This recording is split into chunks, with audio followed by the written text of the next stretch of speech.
Pertama, Kaisang mempertontonkan sebuah proses kaderisasi rekrutmen yang instannya itu bahkan mengalahkan Golkar pada masa Orba. Mengalahkan semua partai-partai yang dikritik oleh PSI yang mengatakan dirinya paling progresif. 2 hari punya KTA, langsung jadi ketua umum. Saya tidak tahu bagaimana cara menjelaskannya.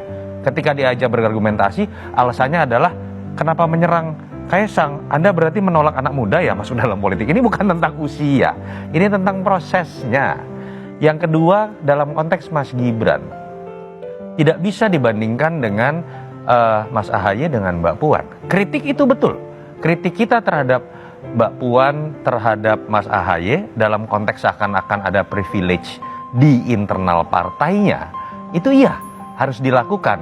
Artinya kita berharap seleksi dalam penempatan posisi penting di partai harusnya juga bottom up, jangan karena anaknya ketum. Tapi yang terjadi pada Mas Gibran, pertama, dengan mudahnya dia berpindah partai.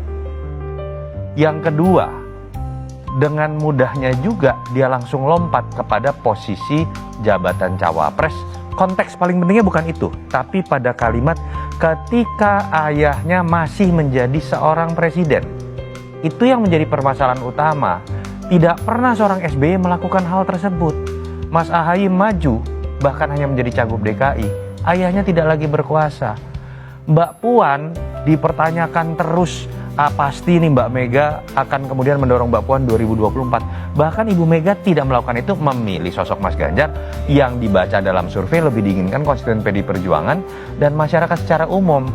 Lalu kemudian hal yang ekstrim yang dulu itu dikritik pada Ibu Mega, Pak SBY, dan aktor-aktor lama, sekarang malah dilakukan oleh Jokowi atau minimal keluarganya Jokowi yang dulu dianggap sebagai antitesis dari Pak SBY, dari Ibu Mega, dan politisi-politisi yang lama.